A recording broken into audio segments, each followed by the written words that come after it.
Welcome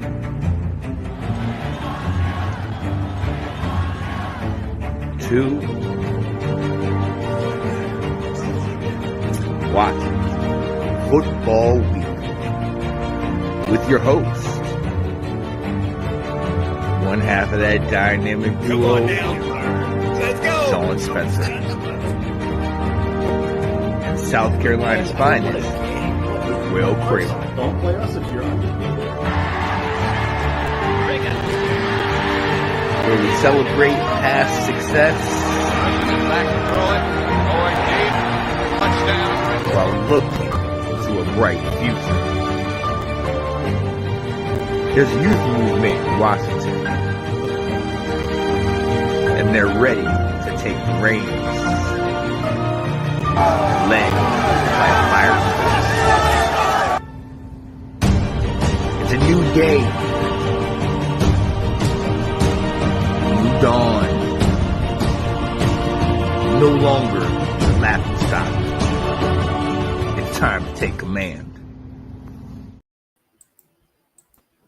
What is going on, ladies and gentlemen? It is your boy, Sean Spencer, one half of that dynamic duo that is Let's Talk Football. And ladies and gentlemen, yeah, we're back. We're back. It's Wednesday. Happy Hump Day. And you see who I'm with. My guy that's in a chilly 40 degrees, South Carolina. Or is it getting warmer or is it still? You talk about back. Let me tell you something here. I'm back here in South Carolina where it's nice and 75, sunny and 75. God. Last week I was up in Northern Virginia, freezing. Yeah. Freezing. Saturday afternoon was a beautifully sunny day with whipping winds. And I said, yes, not ever coming back. That's why I laughed at you when you said, 40 degrees, it's chilly. I was like, our wind is worse than that. Like, you got to see. Oh, my God. Hey, but yeah, speak on it. You were here. You got to go and hang out. How was the trip back to Nova, Northern Virginia? It was great. It was a whole lot of fun. Had a chance to come up and go to the alma mater, Shepherd. My buddy E was very, very kind to nominate me for an alumni award. So hadn't been on campus since 2005. So that was very fun. And this allowed me to see more friends than I had before. Sometimes we come up here and it's just we do a lot of family stuff. And it's hard to kind of mix people in. And we were able to see some more people. Not everyone was able to make it. But we were able to extend it out a little bit more than we normally do. And so it was a lot of fun. And, along with that, we stayed with my folks and, the boys got a chance to hang out with their grandma and grandpa. And, my parents got a chance to see that we're up at 5 a.m. every morning to watch Coco Melon with snacks. But they rocked and stuff. So there was some tender moments as well. And it was a fun trip. Absolutely. Oh, yeah. Oh, absolutely. Yeah. Yeah, I still have not heard the end of that one because there was somebody that was very excited to try to meet up. But long story short, I apologize. It did not happen. And she has some blame too. She decided to go out and hang out on Friday night and it was struggling all day Saturday. And when I told her where it was, a business decision was made, but yeah, I know. I gave you all. This was the only opportunity. So hey, there's no hard feelings. Yeah. But just remind Kat. She said something about it. I said, well, listen, I was up there. You didn't make it to where I was, but I was up there. So the blame pie goes elsewhere. Hey, shout out to Kat. I'm gonna be honest, Will. You're in when Kat personally reaches out to you. I'm not sure Kat has reached out to any of my friends, but I was like, who are you talking to? She's like, I'm sending Will a voice message. I was like, wait, what? What are you doing? Are you really? And she's like, yes, I want to see him. I was like, oh God. All right. So Christmas gift. We're gonna have to come see you. There it is. There it is. For me to get back on the good side, we got to come see you. So, but look, hey, there was another reason why we are here together. And again, we are dealing with the same type of stuff. If you've seen my little moniker right under my name, Washington is 1-4 in the last 5 games. And this weekend is the reason why we're running for losing to the New York Giants, the 1-5 New York Giants before coming into this game and beating us. Will, first and foremost, combined win total for these guys prior to playing us is 8, 9? Like, it was awful. One win between them, essentially. Okay. What the heck is going on, man? It's ridiculous. It's embarrassing. It's another Giants game, another loss. We can't beat these guys. It's pathetic, and people are pissed off. Yes. Everybody from the top to the bottom. Another tweet by Magic Johnson says we only scored 7 points, but he said we had no energy. Players spoke out. We'll talk about that a little bit later, but Will, give me some positive, man. Give me something just overall that I can at least say, okay, well, I mean, at one point I told you our defense held them to 14, but I don't know if that's saying good because they had Tyrod in the game. So, but see, so here's kind of interesting. I will say that is about one of the only positives is the defense in the second half shut them out. But Tyrod, people are saying, hey, with no Daniel Jones, we should feast on Tyrod. He's a smart veteran quarterback, and he doesn't make mistakes out there. He's also not going to take any risks, but he's not going to make mistakes for you. So, yeah, there was an opportunity to get sacks, and we got a decent amount. 4 total sacks. We had more than Jamin Davis's penalty took out a half sack between Chase and Montez, but this wasn't going to be an interception fest because that's not Tyrod. He's going to be careful with the ball. But if there is a positive from that game, it was the fact that the defense kind of clamped down, and the defense has played a lot better here recently after that awful half against the Bears. They really have kind of tightened some things up and gotten a little bit better. And so, I mean, if you get 14 points given up, that's enough to win the game. So my only positive is the defense gave us a chance to win the game, was what we asked for, and we did not do anything about that. Nope, not at all. This is Ab saying Tyrod is a legitimate quarterback. Absolutely. I think he's one of these guys. He's been around, and people forget because of how he came into the league and struggled in New York. This guy was a big-time QB, maybe not a top 5 draft pick, but he was a big-time QB coming out of Virginia Tech. Tyrod I was thinking about Geno in my head. I was thinking Geno, yeah.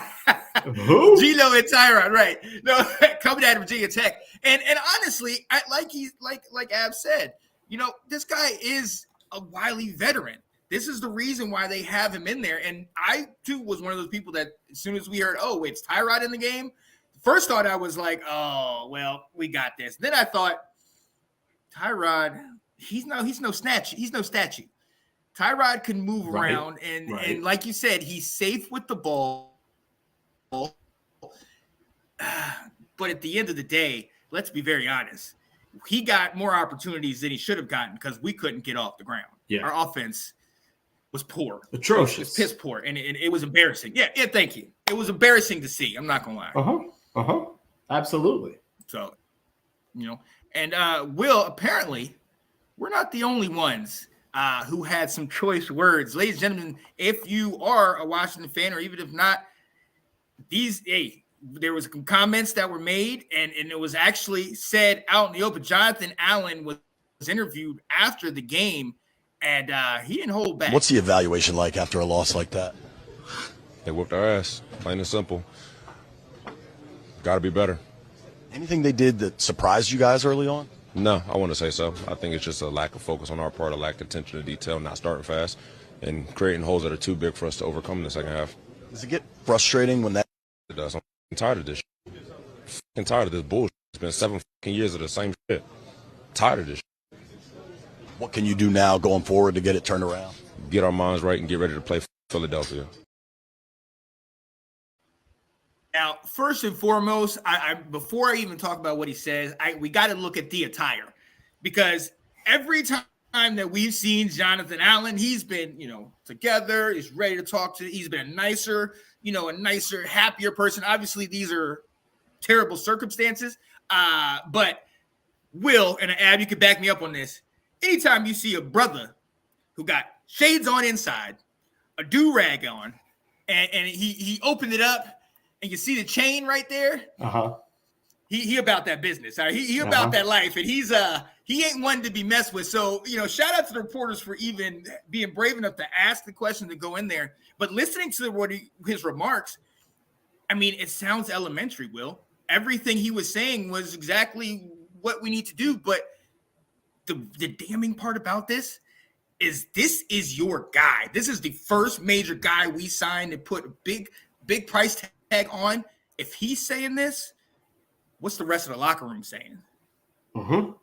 And he's completely correct. Yep. And also, I mean, you want to know why, like this Sunday, why the stadium's going to be full of green? It's because he's been here for 7 years dealing with this crap. We've been here for 20, 25 years dealing with this crap. Yep. And even at this point on some of our most exciting years, the RG3 2012 year, the Kirk Cousins year, we were at this point again where we were mediocre to bad, and then we turned it on. So we have been a part of this losing for so long. So yeah, he's tired of it. We're tired of it. I mean, frankly, the thing that caught me the most about that, what actually wasn't like him being tired of the losing. It's the fact that the reporter, JP Finley, asked him, was there anything that surprised you guys? And he said, nothing. Nothing in the game plan surprised us. We were, nothing that they did was surprising. We just came out flat. What? Yeah. What? If you were to say that they didn't do anything out there that surprised you, how offensively did y'all look like crap then? If they weren't doing anything that surprised you, how does this happen? Yeah, it's embarrassing. It's embarrassing. And honestly, it brings me back to the game we played against them after the bye week when they came out and beat us handily, and we didn't change anything. It's like we didn't make any adjustments in that second game. It was like we hadn't even played these guys 2 weeks before. Right. And after this game, we come off the big win against Atlanta, which, let's be honest, towards the end of the game, looked like we were trying to give that game away as well. And this one, to lay a clunker against a division rival. Now, I'll throw the records out the window because, like you said, and if you look at the record all time between Washington and New York, it ain't pretty. They got our number, especially recently. They really, they got us under control, and it's frustrating because these are the type of games that we have the talent to win. These are the type of games where we can scheme and beat these guys, but it's just like everybody else knows what they're doing, and let's figure out what we're doing today. Like, we're going to come with a fresh new thing today and we're not running the ball. I mean, shout out Terry's getting passes and everything like that, but if you have no time to throw the ball, it doesn't really matter. Rodriguez was our number one running back in this game, and that was still just 30 yards on the ground. So he has every right to say it. And you know what? I just fear that he's going to be like, you know what? I'm done. Then what do we do from there? He should be. I'm really surprised. I've been really surprised with the guys that we've re-signed. I was really surprised that Jonathan Allen wanted to re-sign with us. And even like Deron Payne last year was willing to come back. And it's like, Deron could have gotten paid elsewhere. He didn't have to come back here. Yeah. Terry was willing to. And think of all the terrible quarterbacks Terry has been dealing with since his time here. Why did he sign an extension here? Because the dude has character. This is the place that drafted him. He wants to see if he can help turn it around. But I can't believe the amount of players that we've been willing to bring on. I think is that Ab, I don't have my Facebook up right now. Yes, I agree with him where he's saying, I think this is a message to the coaching staff, because it's like, how does this happen? What are you guys doing to get us ready to go? What are you not doing to get us ready to go to let this happen? That's what has me so frustrated with Ron this season is for the last 3 years, he's had to deal with a whole lot of other crap. outside of being a coach. And he said it at the start of training camp. They're like, you look happier, you look relaxed. And he was like, I get to focus on football this year. And he was like, the ownership stuff is out of the way. The other stuff is out of the way. I get to focus on football. I get to pay more attention to all sides of the ball. He's like, I've got my coaches that I rely on there, but I get a chance to sit in on these meetings and just make sure we're doing everything that we should be doing. And here we are. You said it a couple weeks ago. We had a chance at this point right now be 5-2. Yep.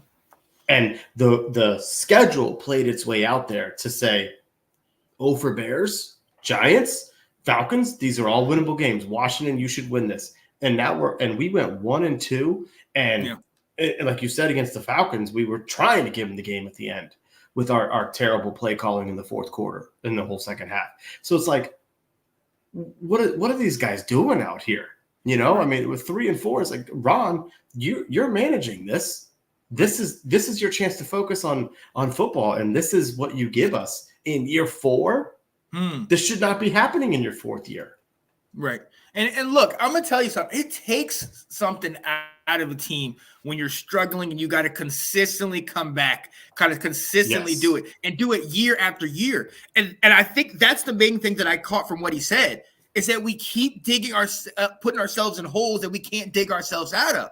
That's tiring. You don't want to continue to be playing from behind or continually having issues. And to your point about what Ron was saying, yeah, all that stuff was supposed to be gone with Dan Snyder. But let's remember, in training camp and in preseason, Ron was the one making the noise. EB is talking and this person and this, and it's like, wait a minute, you said everything was fine now. And I love this comment because this is the warning. With Jonathan Allen saying this, the next person that's going to come up is going to be Terry. And he's not going to be quiet about it either. And when Terry speaks up, that's your last chance. And it's not like the owners are against it. The owners are with it, but it's that right in the middle. And I keep trying to give you the benefit of the doubt, Ron, but it just keeps narrowing down to you being the X factor. And I'm sorry to say, but Will, something got to change, man. Well, I mean, he is responsible for getting this team ready to go. I do think we've got a serious issue on the offensive side of the ball and the philosophy and scheme that we're going to. A couple weeks ago, we really kind of went after Jack Del Rio, and now we need to turn our attention to Bieniemy because he's had 2 really poor games and a stretch of 6 quarters that have been awful. And we talked with, we didn't get to go on our show last week, but we were talking back and forth on the previous Sunday to beat the Falcons, and all we kept doing was run 3. We kept running 3 and outs and giving the ball back to the Falcons, giving them a chance to score. And then we come out here, and one of the things you said, what if Terry gets mad? The thing, I feel like it's hard to read EB because he's really good at coach speak in his press conferences. He's going to tell you what you need to know, but he's not going to give you anything. But I feel like EB needs to have a better grasp of this team to be making sure he's doing things to make us successful. One of the things he could be doing, which he did in the Atlanta game, is feeding Terry the ball early. Our offense feeds off his energy. When you get him going and he makes a tough catch for a first down, or he just does anything to keep the chains going, people feed off that because he gets up, he starts beating his chest, he starts pointing, he starts doing some of that stuff that helps and energizes the team. And Terry wasn't given the ball until I think I heard the second half is when they started throwing him the ball again. So, there's that. We also talked about, every team comes off with the first 15 plays are scripted, so you have an idea to see what the defense is doing. We were well into the second quarter still working on our first 15 plays because we kept going 3 and out. You wasted a whole effing half on your script before you could make any changes because of this. You're not even given a chance to make changes because your offense is so, pardon my French, shitty right now. So it's like, that's got it. Like, EB has got to do a better job with this offense in putting these guys in a place to be successful. And he is really struggling right now. Oh, absolutely. Absolutely. And look, let's go down to that. Let's go down and talk about the offense and defense because, I mean, it was a collective of things that came together. The reason why we're so poor. You talked about it. We weren't able to get off the ground because what's my favorite stat? Third downs. We couldn't get third down. Mm-hmm. And this happened towards the end of the last game. Matter of fact, most of the last game. And up until, I believe, the fourth quarter of this one, I think there was a stat at one point that we were 0-16 on third down between the first quarter of Atlanta all the way through to when we finally got it. Mm-hmm. That's not winning football. We'll talk about all the sacks and all that stuff later, but if you guys, if you can't convert on third down, that's not complimentary football. You're not helping your defense. Now, What we know is our MVP is a monster, and I mean, his breaking records. Tressway had 10 punts for over 500 yards. I knew we were going to get a Tressway stat. I got to work it in. I don't like when you have to give us the Tressway stats, though. That means things were bad. Yeah, real bad. And look, it's embarrassing, but if you can't get your offense clicking, we talked about the longer routes, talked about the penalties, all these type of different things. I think that does go on EB. I think that does, because when you look at this, we have had slow starts all throughout the season. Now, we've been able to score and get it going, but go back to Denver. Denver, we get 3 points up until, right before halftime we score. Chicago, we can't get off the ground. We had 2 early 3-and-outs, and they get up 10-0. Buffalo, we're holding them to field goals, but it's still 16-0, where we're in the game, but we can't get out of our own way. You know what I mean? All of these games, with the exception of maybe the Philly game, all of these games, we're sitting here coming from behind, and we're coming from behind against guys that aren't even teams that we should be beating, our defenses that we should be able to scheme past. But something's got to give on this offense. EB players, I don't know what it is, but we got to figure that out. What do you think, man? Yeah, no, absolutely. I'm completely with you. If you think about this game here, they had 2-3 drives with scoring opportunities, and the only touchdown of the game is because they dropped the punt. Yeah, we recovered the ball with the 20-some yard line, and we're able to score. That's the only way we got points. And the only other way we were getting points was because they were in prevent defense trying to not give up. And so we were able to pass the ball. But we continue. We've said it before where this team can't get out of their own way. And it takes one person doing something to take away. Time we sacked them on, I think it was third down with Chase and Montez, and Jamin's holding the guys. So they get an automatic first down. And it's like, and our offense can't recover from when we have penalties, when we have sacks, when we have run stuffed. I mean, I'm actually on the opposite side of you, where I'm ready to say, just shelve the running game. Go back to what you need to do against the Bears, because I'm sick of seeing runs on first or second down that now produce 2nd and 9 or 3rd and 10. Yeah. That's not helping our offense either. I would much rather you just go to the Tom Brady offense of, even if I throw the ball 2 yards downfield, I'm going to do that because it moves us down a little bit, and the catch and run, we get a little bit, because this whatever the schematic, the players, the calls, the scheme, it's just not gelling with the run game at all right now. And I'm seeing too many times we're calling a handoff, and we're back with a long, and then we're not moving the ball down far enough for me to say, like, why are we still doing this? Like, this isn't helping us. And Will, when EB came, what did we say? He's going to, these quick passes. These passes are going to help the quarterback. This pass game setting up the run. I was thinking we're going to do the run and shoot, the old Oilers offense. Pass, draw, handoff, and then create the big open lanes, spread them out, and get up the gut, as opposed to, like you're saying, first down run. And, hey, you know me. You called it out. I am a old school running back. Ab, you're with me on that. Give me I form all day, right up the gut. Tommy Meyer, baby, let's go. But that's not today's offense. We have our main weapons out there. Jahan, Samuel, Logan Thomas has proven that his hands are the truth, and McLaurin, and then Gibson. You're putting him out there. Feed these guys. Get these guys out in space so that you don't have to rely on this run game that is not working. because like you said, in the time it's taken us to get this thing going, I mean, by the time we finally get some kind of progress, we're already down a couple scores, and now it's like, oh, well, now they know what we're going to do.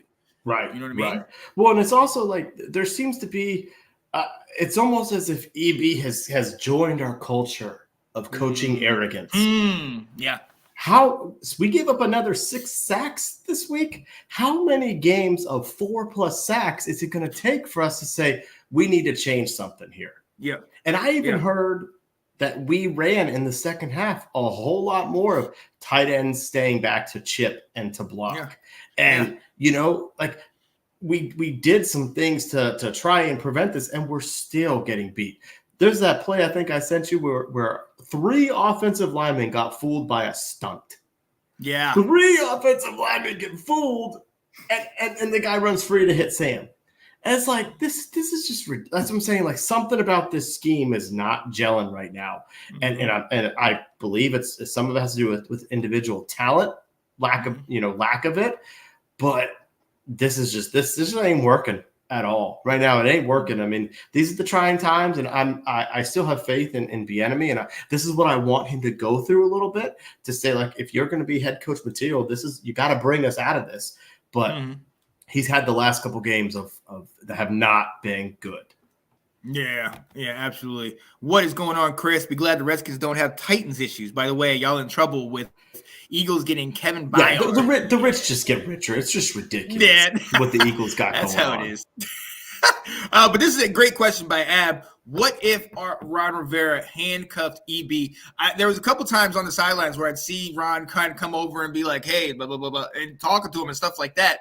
And I don't know. My first thought was, bro, this is why you got EB here. You stay over there. You're not Andy Reid. You let him do what he needs to do.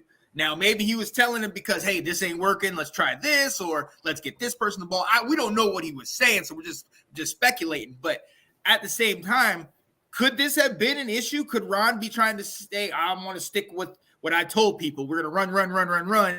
And EB's like, dude, I just came from Patrick Mahomes. We're throwing it all over the place.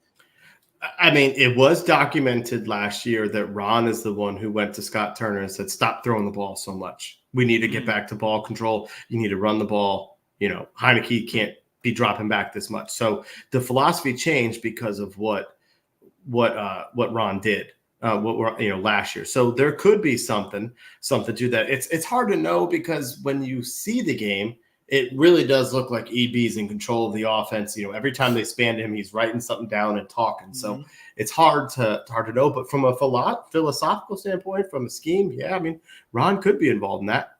It's a great question put up here.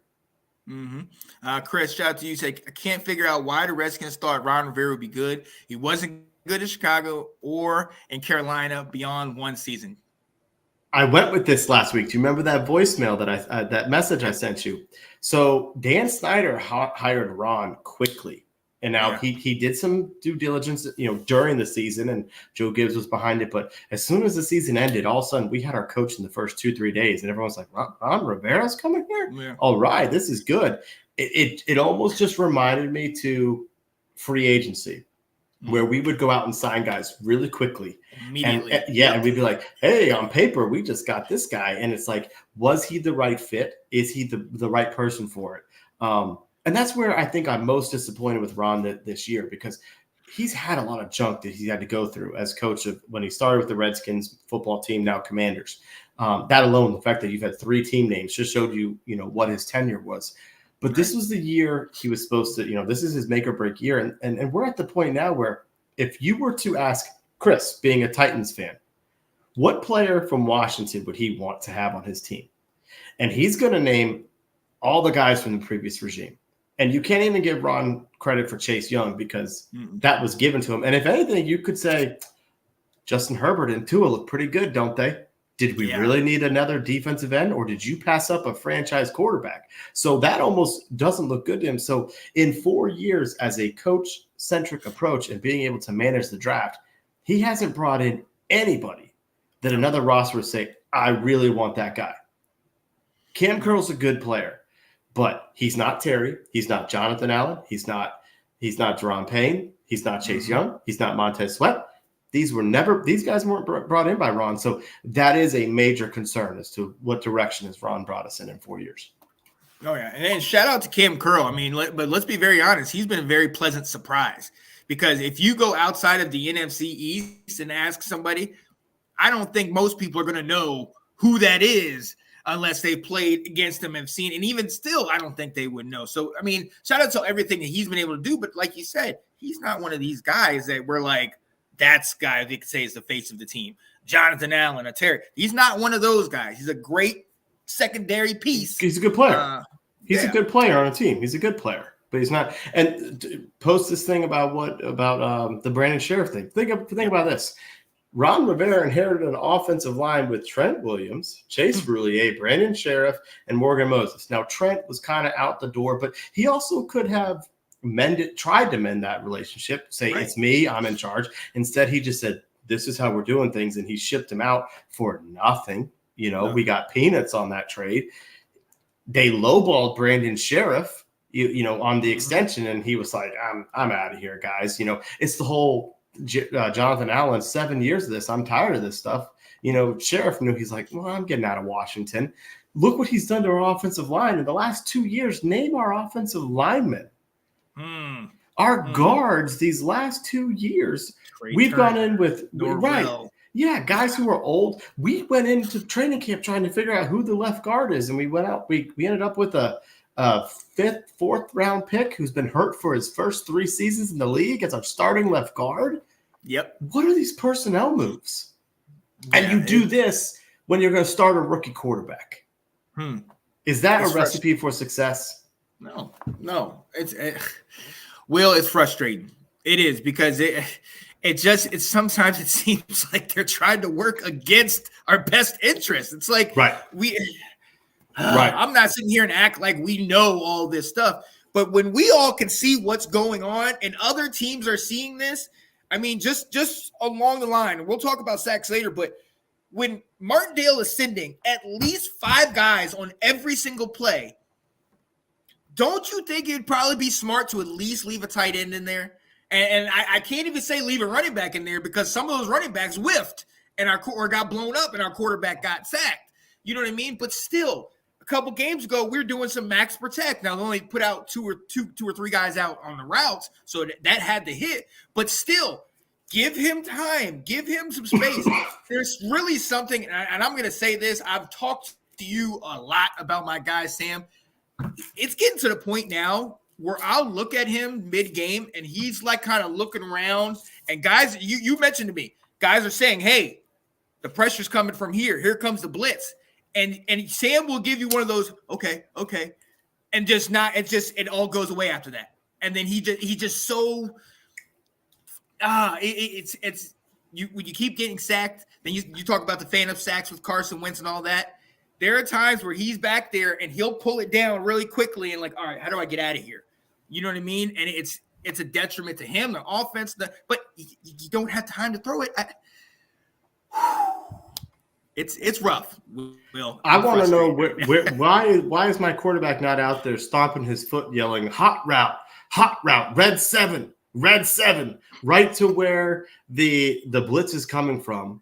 Yeah. And when, like you said, Wink Martindale, we know what he does. He blitzes. Yes. How is the game plan not coming? Where are the audibles to say, if you see this, do this? Right. So that catch and throw. I say it every doggone week about Sam. Move the pocket, run some screens, do some things that get him going early. Yes. I'm about to steal some of my stuff for when we talk about the sack stuff. But it's like, do stuff to make him get comfortable at the beginning of the game, and then bring in some of your further dropbacks, your longer developing plays. But let him get going into a rhythm first. He's a young quarterback.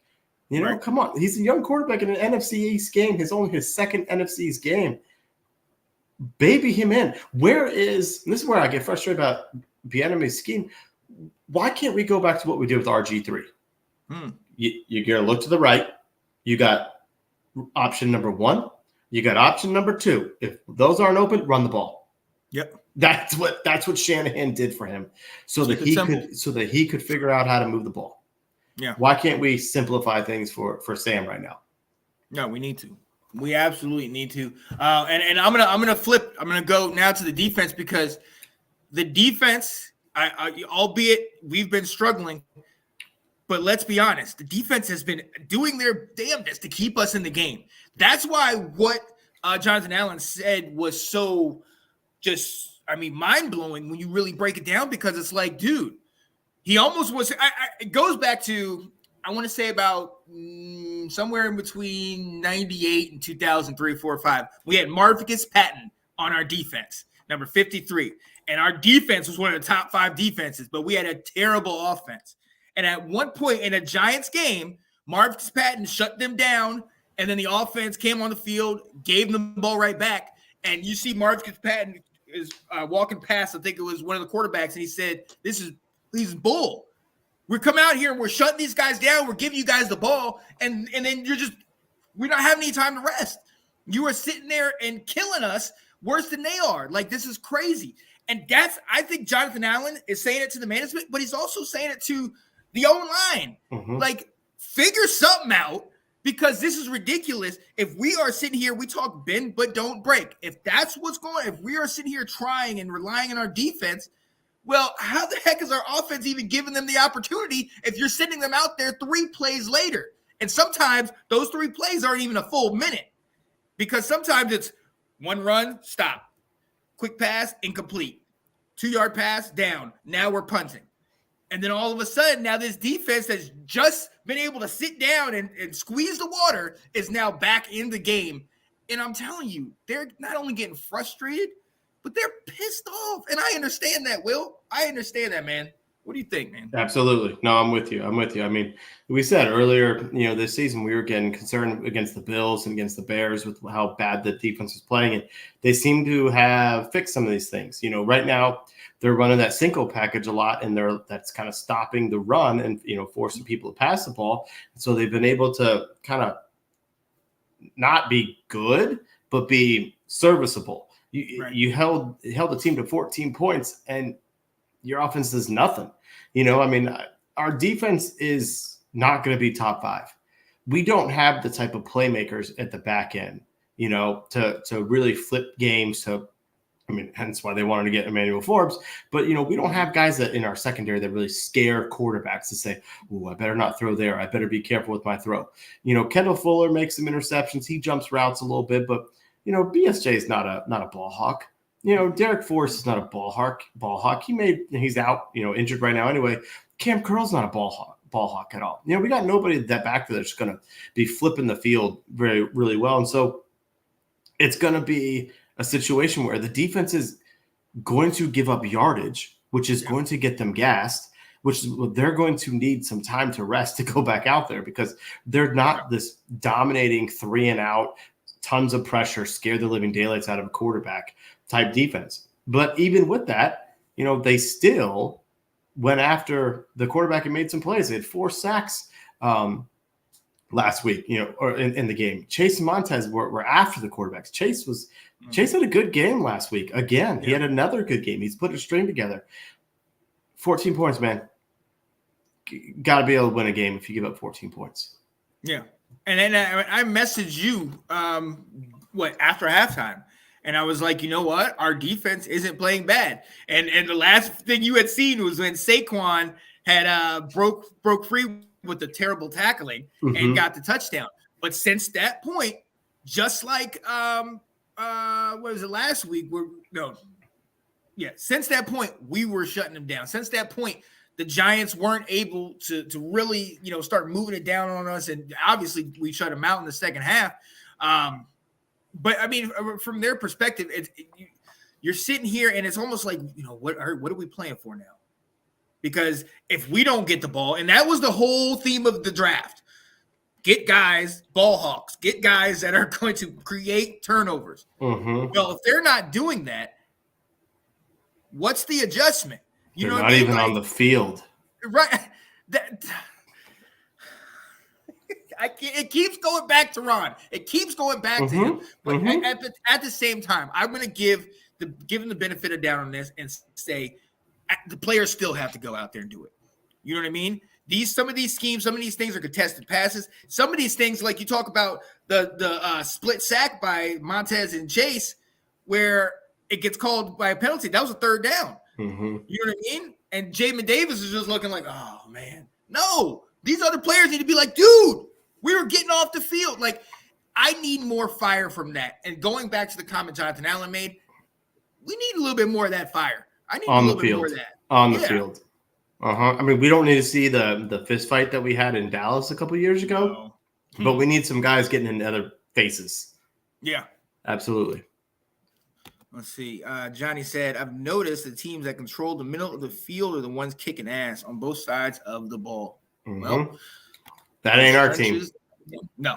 Especially when we have the ball. That is not our team when we have the ball. No. Yeah. Oh, man. But, Will, anything else on this defense, man? No. Yeah. Wasn't pretty. No, it wasn't. At the end of the day, you know what? It's funny because at the end of the day, I don't even feel good about saying we held the Giants to 14 points because we should have done. We should have done that. Like, we should have held them to less than that. Like, maybe that's me. Maybe I think that our defense is a lot better than it is. And maybe that's what everybody else in the media is saying. Oh, this front four, they have one of the top front fours in the league. I don't know what y'all been seeing, but that ain't it. Right. That ain't it. And speaking of that front four and their job, it's to get sacks. And the only one getting sacked is my boy, Sam Howell. Ladies and gentlemen, in the last 4 or 5 games, each team has had at least 4 sacks. In the last 3 games, going back to the Bears game, our team has given up a season high sack total for the opposing teams. We go back to Buffalo. We almost damn near had 10 sacks. They had 9 sacks on us in that game. Will, I love my guy, Sam, but I don't think he's going to make it through the season if he keeps laying on his back like this. Mm-hmm. What in the hell is happening? Like, what can be done? I need answers, man, because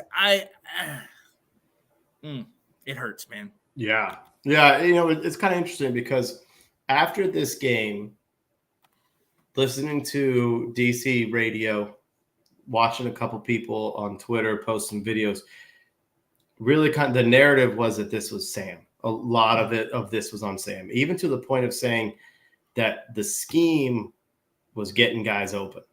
Mm-hmm. And he's not hitting his hot routes. He's not seeing guys underneath. He's patting the ball, as he's looking downfield, which is just taking time. They're like, if you watch Tua play, as soon as his back foot hits, he starts coming forward with the ball. He knows exactly where he's going with it, and Sam's not there. Now, Tua's in his 4th year of playing, versus, and he had some really rough, for first 2 years, Tua looked pretty bad, so there's a learning curve there, but there's enough people are watching the game and the film afterwards to say Sam's holding them back right now. I don't know if you can say, I'll say this, you can't put 100% of the blame on him. You may be at the point where we're a little bit more than 50% putting on him for the Giants game, at least for this one, but we're also seeing the offensive line. Like we just said, the Giants ran 3 guys, ran a stunt, and our 3 offensive linemen were crashed in the middle, and he ran around him for a sack. Like, that's pathetic. Yeah. And so I can't say it's all on Sam, but he's struggling right now, and the only thing right now, and I don't think we need to get rid of him. Like, I don't think you put in Jacoby Brissett. I think he needs to work through this because we really need to see what do we need to be doing in the offseason. What do we have here at quarterback? And you just have to hope that right now they're watching enough film to be explaining to him where things are coming from and what he needs to be looking. Where does his eyes need to be helping him make decisions? And maybe it's just he's scared to throw an interception, so he's holding on the ball. They got to find EB and Ken Zampese, the quarterback coach. They got to find a way to coach this kid up right now.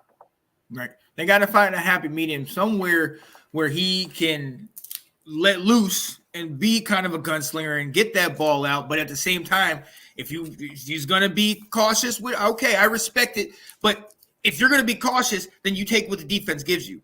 These are the problems that I'm having because a lot of these sacks, Sam, there's an open guy underneath, and Sam is holding it to go for the bigger play.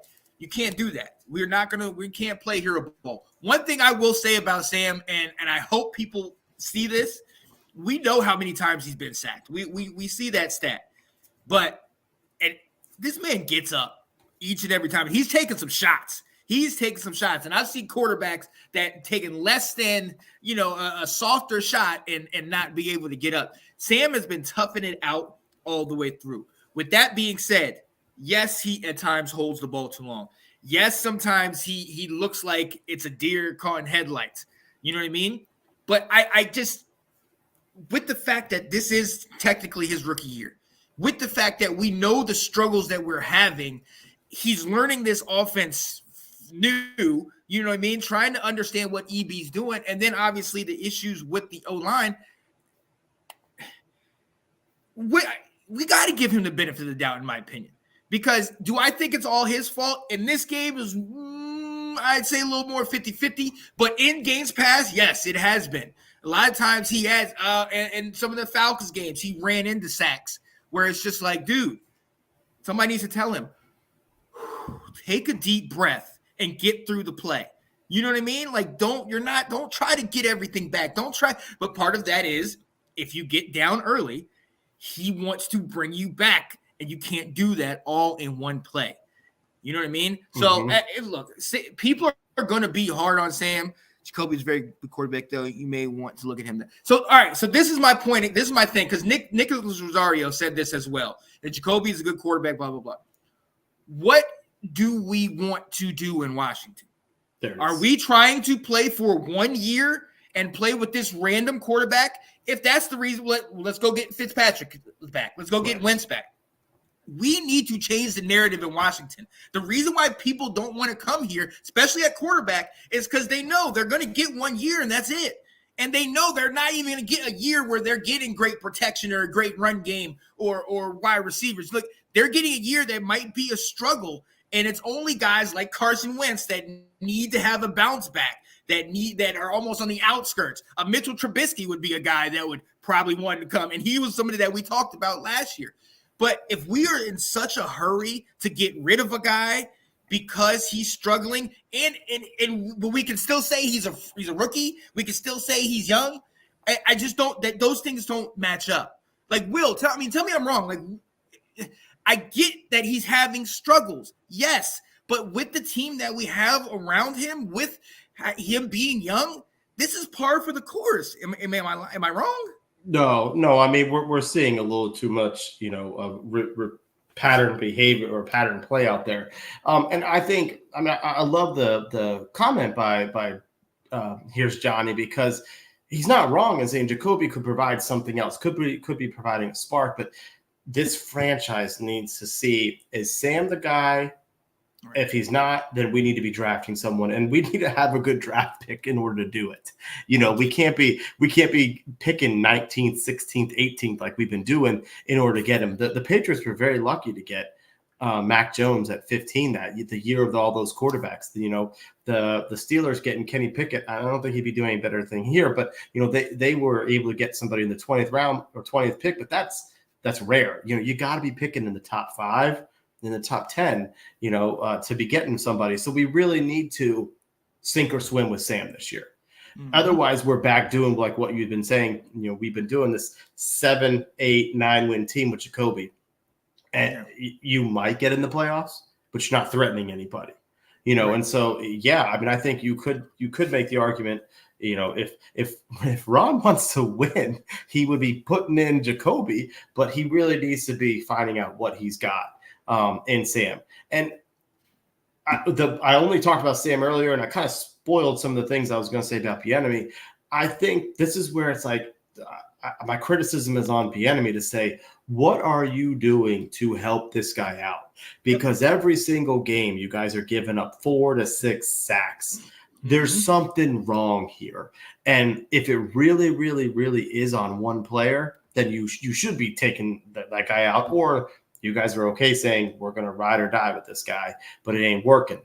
But to Ab's point earlier, he said, if we can't change the offensive line, then what are we going to do with the guys behind him, right now? So I don't think we can change the offensive line. Then you need to change the play call. You need to be rolling Sam out more, even if that means cutting the field in half for him to look at. Where are the wide receiver screens? Where are the running back screens? Where are quick throws, quick slants to Terry that we saw in the Eagles game? Where is some of that stuff? And that's what I haven't been seeing. That's where I'm like, Jesus, he's falling into that Ashburn arrogance where it's like, this is how I do it. Jack Del Rio's defense, this is how I do it. No, I'm not going to move Chase Young around. Montez is on the left. Chase is on the right. This is how we line up every single time. It's like, why can't you get creative out there and help out your rookie quarterback? And obviously we keep calling him rookie quarterbacks just because it's his first year playing extensively as a starter. But why aren't you helping your guy out get comfortable? You've got a really young quarterback who's going into this will be his 8th game or 4-3, 9th. Yeah, this will be his 9th game because he had one start before. His 9th game. He hasn't even played a half a season right now. And why aren't you doing things to help him out? To make him feel more comfortable? Instead, we're running these dropbacks and we're letting our receivers run down the field 15 yards. If it's 3rd and 10, maybe we need to run a 6 or 7 yard play and see if the receiver can break it. That's where I'm frustrated with EB's play calling, because the sacks are a problem. Yep. And you got to help out Sam. You got to do something to help him feel more confident. Oh yeah, absolutely. And yeah, I agree with this. The problem is the bad timing. Ron Rivera on his 4th year, new ownership, draft class next year is phenomenal for quarterbacks. So I hate this because I don't want Sam to be a stopgap. And as a result of everything that's happened this year and all the struggles that he has, John saying, does Ron take? Oh, did you put something? Yeah, Ron think he was coach next year for wins. Yeah, Ron's not. Right. I mean, Ron had to win. It's good. It's kind of surprising he's willing to go through this. No, Ab said this too, and that's exactly what I'm talking about. When do we ever throw to Jahan over the middle? Which, yes, he's having some troubles and drops, but Jahan, Curtis, what? You mean to tell me that these guys over the middle can't beat whatever corner or linebacker or safety is covering them? Where are these plays? Right. I watched the Colorado State-Colorado game, and Colorado State did one play the entire game. They ran crossers, and they had this guy, Horton, catch 14 balls over 200 yards, a couple touchdowns, simply running crossers.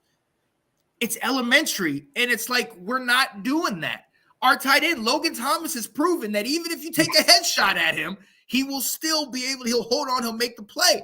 But why are we only looking for him when we need it on a 3rd down where Sam is scrambling? You know what I mean? Like little things like this. Like I don't understand it. And to your point, we're not making changes. We're not making adjustments. We're going to do the same thing. It's going to continue. It's going to work. It's going to work. It's going to work. Ab, I'm going to make this example. Tommy Meyer. What I loved about him is that it was, 3rd and 1, 1st down. Oh, he's running the rock. But sometimes if it's 3rd and 13, he has a little bit too much daggone faith in his running back because we're running a daggone wham right up the gut, and he gets mad at us when we don't get the 1st down. What did you expect? We need some change. This isn't working. What to Ab's point, get him out of the pocket. Get him on the move. Get him in a place where he's not having to look at a collapsing pocket, but out there in space and where he can hit somebody, where maybe he can make a move on a defender. We've seen he can shake a defender and get up yards. You have to do things, like you said, that are beneficial to him. And if you're not, I just think it's really hard for us to sit here and give all this, attention and negative attention towards him when you're just this stack is stacked against him, and yet we want to say that's his fault. Mm-hmm. Nathan said, so how should Eric approach the offense with Sam going forward? What should the conversation be? I think that's why I addressed that a little bit earlier. Oh, yeah. And saying, you need to be finding plays that can kind of get Sam into a rhythm first. Mm-hmm. Well, I agree with the rollouts. It wasn't faith. That's true. He's right. I mean, you guys were at practice. Could they throw the ball? Could they? I mean, hey, Pat was quite the weapon, but I don't know if I ever saw him drop back and throw one. I mean, he was a weapon with the ball in his hand. Absolutely, running that option. We brought in the mighty Chris Fowler to come in there and throw. And then the defenses knew we were throwing because that's it. Chris came in and it'd be like, oh, yeah, here they go. So yeah, it's true. No, you're good, Nathan. You're good. Yeah, no, I saw your comment and thought I was trying to wrap it into those points. You're good, Nathan. Yeah. So at the end of the day, something's got to change. Something's absolutely got to change. I mean, we'll see what's going on. But look, going forward, we know what we have in-house. Week away, trade deadline. There's been a lot of talk about Chase Young, Montez Sweat, one or both. If we're getting a good offer, we heard, we might, pull the trigger and make the deal. Is this the right move? I mean, other people are available as well. Should we be looking to really make a move at this point in the season? Maybe. Hold on, I got a cough. Let me get this cough. Sorry. Maybe, but I don't want either of these guys, or there's one I don't want traded. So Josina Anderson's one of the people that broke it. Someone else broke it, is basically saying that we haven't engaged in any extension talks with them, and that the thought process is that Washington is willing to listen to trade offers. Now, from one of the reports, just one, it's saying that they might be able to fetch a third-round pick for one of these guys. Might be able to, but it's not looking too good. I mean, what did Philly just give up for that safety from the Titans? Is here's Johnny still around? He might know. I think it might have been a 6th-round pick, and I'm pretty sure Byard's an all-pro safety. So my thing, as usual, is the compensation is not going to be worth it. But I'll say this: I'm a big heck no on trading Chase Young. Got 2 reasons. The first one I'll talk about is contract. You have the ability to franchise this guy next year and come back. And you kind of could easily do that to him. You have the ability to kind of control him for 1 more year. So if you've got another coaching staff in place, they can evaluate them. All right. And I feel the same way about kind of Montez. It's like, I wouldn't want to get rid of him now, because what if another coaching staff sees something and they're interested in can use him in a different way? And I wouldn't want to lose that.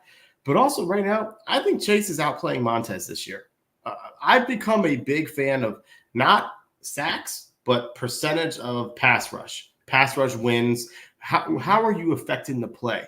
And Chase has had a pretty darn good season with that. At one point, a couple of weeks ago, he was in the top 5 of defensive ends with that, along the likes of the Bosas, and stuff. And so I just feel like it's important that we keep him on this team and let hopefully the next coaching staff figure out what they want to do with him. And I feel the same thing about Montez Sweat. I mean, there is a scenario, whether we're drafting a rookie quarterback or we're keeping Sam, where there is a scenario where you could extend Montez, franchise Chase, and you got them all back for next year with a new coaching staff to say, this is how we want to use these guys. And so to that, I'm just leery of getting rid of them. So I'm gonna let you decide. You chime in, but then I do have somebody that I would trade. Okay. No, I honestly, I mean, it's weird because we think about how bad the game was this last week, but then one of the only other bright spots was Montez and Chase and their performance. I mean, to have them both play as well as they were able to play, it just makes you think, wow, man, do we really want to, if these guys are finally kicking it into gear, like, do we really want to go ahead and move on from them? And then it goes back to what you're saying as far as what are we going to get from them? Because I understand what Chase's production has been, but Montez Sweat has been a solid force for us year in and year out. So.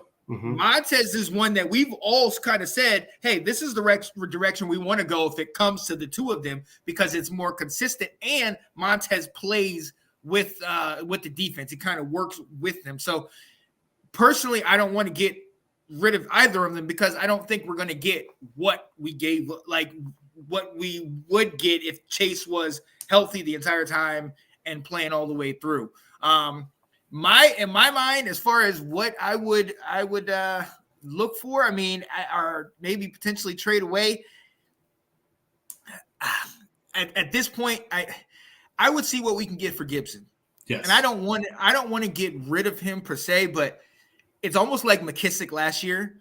Once Samuel started getting into the offense and Robinson started taking control, Gibson is just kind of odd man out right now. And now that Crowder's back on the return game, Gibson's really kind of losing his role. So yes. that's kind of where a lot of people have been leaning. We know about the injury issues. That's my thought. What is your thought? Who would you trade away? Gibson was the guy. I mean, I think what solidified it was the fact that they gave the ball to Rodriguez in the second half of the Giants game. Yeah. They were able to basically say, you're not a runner for us. And so if they like B-Rob and Rodriguez, and there's no reason to keep Gibson. And that's one where I would take a fifth. I would take a sixth. I kind of subscribe to it on this one, Ab's theory of give me something. Give me something for nothing. And not because, I like Gibson, but this scheme's not working for him. These coaches aren't using him. So why keep him around? Let him go someplace, because he's going to walk at the end of the season. My only concern, going back to the Chase and Montez conversation, what are we getting for these guys for the last 4 years of this offensive line? Throw out the fact that all 4 of them were first-round picks. Every game, announcers talk about our defensive line. Yep. And yet there are moments or throughout the game or throughout the season where have they ever been menacing? We get players making plays, and that is playing some complimentary. If it's Payne getting a sack or Montez putting the pressure on, and like if you haven't that I have no problem with. But when have we been that 49ers defense? Here they come. Here they come. Oh, big play needed. Joey Bosa makes it. Pittsburgh playing Baltimore. Who won the game for Pittsburgh? TJ Watt. Absolutely. When do we have those situations with our front 4? And so it's kind of like, I don't want to get rid of them because I don't want to, it's the what might have been with these guys. But I'm also at the point saying, like, do we need to have all 4 of them? Because I've seen what they are collectively. And I want more production from them. I really do. Well, and that's the other point, and especially, and I'll lean more towards Chase with this. That's the other point with him, is that if you watch the game, and I've started to kind of watch these last 3 or 4 games, there's plays where Chase takes off. And it's so much so, like, in the game when he got all these sacks, it was surprising. I was like, oh, okay. He could play. Good. Oh, great job. But then I go back to the Atlanta game. He comes around the edge. He has Desmond Ridder standing right there. And then doesn't even get Desmond Ridder's towel. Desmond Ridder scrambles out on a 3rd down and gets the 1st down. And it's like, what? Are you like, what? And so if you're not going to give me 110 on each play, which I understand everybody takes a play off here and there, and I got to shout out our guy, Alex Stevens, because he said it, like, you can see Chase has like 1 or 2 moves right now. And maybe it's because he, had the time off and he's worried about the injury and that's still in his mind or whatever. But it's a straight bull rush, which sometimes in this game he was able to push the guy into the QB's lap, or it's a let me try to get around you. But if you notice, once Chase gets stopped, Chase will kind of call it. He'll call it. Move on to the next play. Right. Yeah. And that's that. No, I mean, and I get it. Like, not everybody's going to do that. But for where we got him, and what he's supposed to be, and what people will still give him the benefit of the doubt of being, no, I need a whole heck of a lot more. Let's not forget that, what was it, 2 years ago, before the year he got hurt, him and Montez talking about they're going to break the tag team sack record or whatever. You know what I mean? Where was that? You know what I mean? So something's got to change, but I don't know if getting them out is the right move. And even if we did, you're right. What are we going to get for him? Let's see. To your point, Will, I just don't think JDR knows what to do with these front 4. I can't argue with that, Ab. I think I don't know. It's like you're saying, Jay Del Rio's had 3 of the 4 because Chase has been hurt for 4 years now, and they're not a menacing front 4. They're not a game-wrecking front 4. They're good and they make plays, but they're not oh my gosh, we got to go up against this guy. Right. Mm-hmm. And it's weird because people still try to talk about them like they are that. Yes. And I remember in the last game, they were saying, oh man, and it's just dominant, fearsome D-line. And I'm sitting here looking like, where? You talking about the Giants? Because it's certainly not us right now. No, he's right. There are definitely moments, but that kind of goes back to Ab's comments about his scheme. Because those are the plays that like Casey Toohill makes. They do have there are times where they have each of them playing in a contained setting, and not just pin your ears back and rush every single time. Right. Yeah. Johnny said a bull rush is fine if you can outbowl the majority of the linemen you play.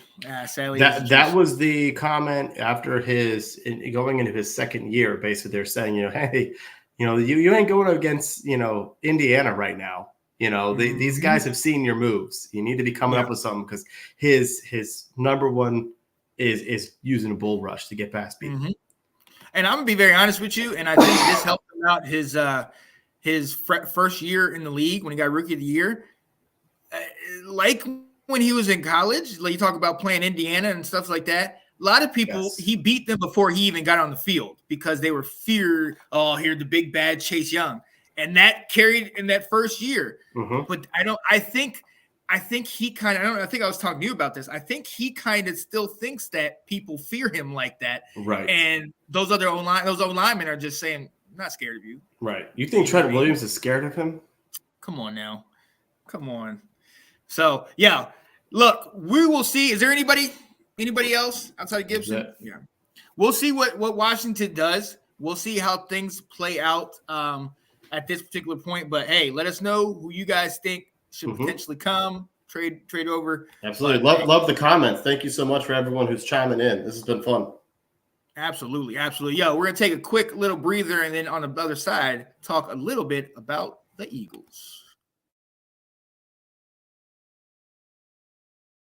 And so I always look forward to this because it breaks up the week for me because Mondays, like who likes Mondays? You guys ever watch that movie? I sometimes have a case of the Mondays. Everybody see Office Space? No. Oh yeah. Okay. Oh, yeah. Like are we all here before? So I just want to be a gangster. Thank you. Thank you.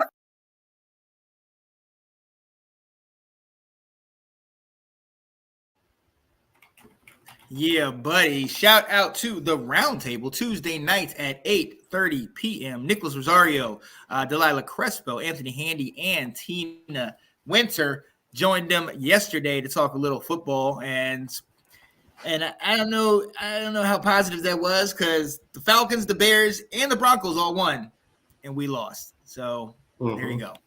But moving on down the list, we are at week 8, ladies and gentlemen, and guess what? When it rains, it pours. Philadelphia comes to Washington. They do have a loss, but still are flying high, no pun intended, and we are coming in this game limping. Will, what are we expecting, man? First off, FedEx Field. I feel bad for Josh Harris and ownerships. They're about to see what things are like when Washington isn't good and Philly is, and this is what Philly fans do. They make it Lincoln Financial South, and there's going to be a lot of green in that lower bowl come Sunday. The front office was already saying, "Well, we got another sold out game." Yeah, but you don't have sold out of all your fans. You're going to have an invasion happening again. So it's going to be tough. And if you kind of look at what Washington is struggling with, their offensive line, moving the ball, well, Philly's not the team you want to be lining up against. Nope. Their front four is one that when we say, well, what about our front four? This is one that I would be nervous. I would be scared about. Interior with Fletcher Cox, Jordan Davis, and Jalen Carter, pretty formidable. They will stuff our running game the way they did the last time. Brandon Graham, Hassan Reddick coming off the edge, Josh Sweat, not good. Not a good recipe for us. Plus they've got some shutdown corners and Slay And Bradbury, like that doesn't help our poor passing game situation here. So this is not a good matchup for us right now. So this is I don't have a whole lot of faith right now. But I will say this before we get into our keys to the game: it's the NFC East. You never know when teams get together, and we certainly played pretty well and pretty inspired the last time we were up in Philadelphia. So, this could be one of these things where our bozos didn't care about the Giants, and so they thought we'd roll over them and didn't. But then they're getting really amped up to play the best team in the NFC, so they're willing to get up for this game. So you never know. Yeah. No, and look, we know Philly is as good as advertised. We've seen them week in and week out. But to your point, we're already struggling with rushing, and we had over 100 in the last game, but it was by committee. You know what I mean? Sam got sacked 5 times, so that was tough. But they started slinging the ball around. They were moving it left and right, and what's keeping us in the ball game. But, look, we played them twice last year. We beat them when they were undefeated. And then that first game, albeit it was a different quarterback, we looked awful. And they put up 24 in that second quarter. Now, mind you, we shut them out the rest of the game, but they didn't need to score, and we lost 24-8. So I too, am not very optimistic about this game because realistically, unless they are still dealing with a lot of the injury issues, unless – A.J. Brown, Devontae Adams, like these guys go down, unless Hurts goes down, I'm just not optimistic on this, man. All right, I'm with you. I'm with you. Let's go ahead and get right into it. You know what we do, ladies and gentlemen. Keys to victory. And so we're going to give our keys to victory, even though we both said we're not too confident in that victory. Will, what is your first key to victory? Okay. When playing against Philadelphia, you have to pick your poison on offense. Which one are you kind of going to give up a little bit because you're going to stop the other? And recently we've had some success in our Cinco package of stopping the run game. And I think we need to do that again. And part of that, though, I'm saying this, Hurts has got an injured knee a little bit, so he may not be running. So I think he's looking to throw the ball more, but we can't let someone like DeAndre Swift go off on us so that they have both weapons to go after. So I would say focus on stopping the run again. I don't think Hurts is going to be as much of a weapon running it, but if the knee's fine and he's playing well, he will torch you if you don't spy him or really put an emphasis on not letting him run with the ball. I think that's more dangerous if they get the running game going versus if they get the passing game going. And then I think with that, I think we need to match up on A.J. Brown. St. Juice is our tallest corner. We can't put Kendall Fuller out there on him. We're not playing Forbes right now.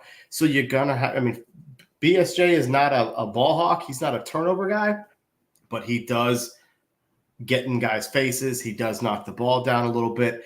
I think you're going to have him travel with A.J. Brown to try and minimize it. See, so like Nathan's saying, contain Devontae and A.J. I don't think you can.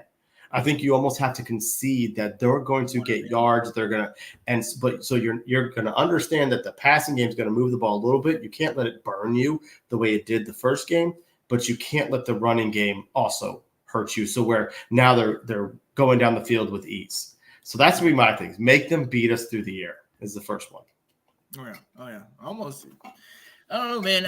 I know it was a high-scoring game in that one, but it's almost, I remember there were some plays where I know he's not playing right now, but Forbes, was trying to body up A.J. Brown. Now, obviously we know A.J. Brown got the best of him, but, Forbes was not scared. I don't know if, obviously if the confidence is shot and they're taking him out of the game, they're obviously not going to put him in for this because A.J. Brown is playing top-tier ball right now. Mm-hmm. But, I don't know, trying to fish for anything. My first one is simple. Got to win first down. On offense, we have got to win first down. I've talked about it before, getting ahead of the chains. We cannot go into second and or third down 8, 9, 10 yards or more, which is the yards to gain. Like, we need to get a sizable chunk. I'm thinking 4, 5 yards on first down, be it a run or be it something that we were supposed to be doing from the beginning. These quick little screen passes, these long handoffs, get it out into space and let them run for 4 or 5 yards. Now you got that defense on their heels a little bit. Take a shot. Whatever happened to taking a shot on first down? And now those corners aren't jammed up to the line on run support because they're threatened by that. Win first down. We got to win first down if our offense has any hope of showing up this week. I love that comment about take a shot. Remember that Dallas game? That beautiful pass that Sam had? And the ball came out quick too. We haven't had any of those. We don't ever go deep. So my second one, this is for on Washington's side, is feed Terry early. I kind of shared it a little bit earlier, but we need to let him get involved in the game plan. And this is a rivalry game. This is an emotional game. Feed off that. Let him get going earlier so he gets everyone else pumped up and can give us a chance to help out his young quarterback. And I'm watching EB on this. You've had enough people are talking about you right now. This is your bounce back game. Are you going to be able to come back and show, hey, you can work with the young quarterback. You can make sure that he is feeling comfortable and can be successful. And I think it all starts with getting 17 the ball early and often. Yeah, absolutely. Absolutely. And my second one goes back to what we talked about. Montez Sweat, Chase Young. They had a great game last game, albeit, what ended up happening, we ended up losing. We're talking about them. We're talking about them getting, potentially getting traded or getting an extension or a franchise, whatever. Show out. This is a divisional game. These guys are by far one of the best 2 teams in the NFC, if not the entire league. Show out. Show what everybody is saying that you are. I need to see that in this ball game, and I needed to carry over from what we had last week. Mm-hmm. There we go. I like it. I hope to see it, man. I'd love to see that out there. Who knows? Maybe with Jalen having a bum knee, if he can't escape as well, maybe that gives us a better chance to do that. I mean, hey, whatever advantage or help we can get, man, we gotta take that. Right. Johnny's right about this, man. That as a Phillies defense is tough. Yep. And they're deep too, so they just keep bringing guys in that are healthy. Right. Let's hope this is the case. If Ron has done anything well in his time in DC, he plays Philly tough. That is true. Yeah, absolutely. So with that being said, Will, what's your score prediction? Oh, yes, score 34-13, Philadelphia. Yeah, I had 37-17. This is going to be the game where Josh Harris sits here and says, dang. Do I have the receipt for this sale? Can I bought this. and you're going to be hearing fly, Eagles, fly all over the stadium. Oh, God. All that green. Green. I know. They're going to have themselves a good day. I got to find out if my buddy's going. He usually goes to the game in D.C. because he's like, it's a friendly place. Yeah, of course, for him. Good God. Yo, ladies and gentlemen, we are so glad that you were able to come here and be with us today and jump in the comments, and we went back and forth with you. Ron Rivera, he loses. Ron Rivera loses. He loses his job. Ooh. Yeah. Good season. Okay, well, that would make us 3-5, which is a usual something that we're used to. He's getting it going at 3-5. That's what I'm saying. This is that time, right? That middle stretch where we start winning 4 in a row, just so December could dismember us. Well, look, ladies and gentlemen, this has been Washington Football Weekly. Went a little long today, but we had a lot to talk about, and we're glad that you guys stayed here with us. Loved it. Loved the interaction. Absolutely. He said just in time for the trade. If Ab ever gets a chance to get his hands on this roster, first off, the fans would be flipping out over who he ships out.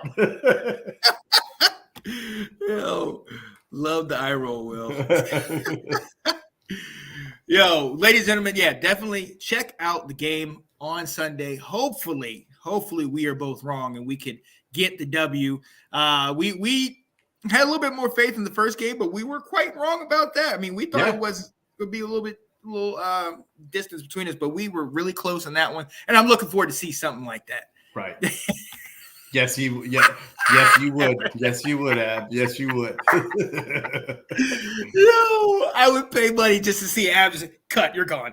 You're gone. He would you're be out like, of here. hey, Howie Roseman, I got something for you. Watch this. I too can play fantasy GM. Watch what I can do. Oh man, I would be like Dion, man. 86, you get all new players. Right, you all got to earn your spot, right? Yeah.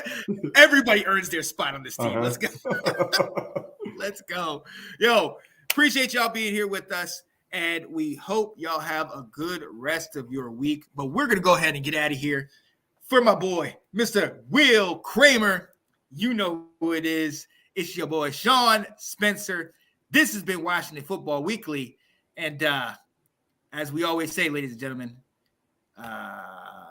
left hand. Yes. Gibbs, you got a good chance. Let me tell you something about some good fans. Back in the day, RFK was our palace. If you don't know, you need to ask about us. Think we're gonna lose? Well, I can't believe you doubt us. Had the whole crowd screaming out, "We want Dallas!" Those haters can't stand us.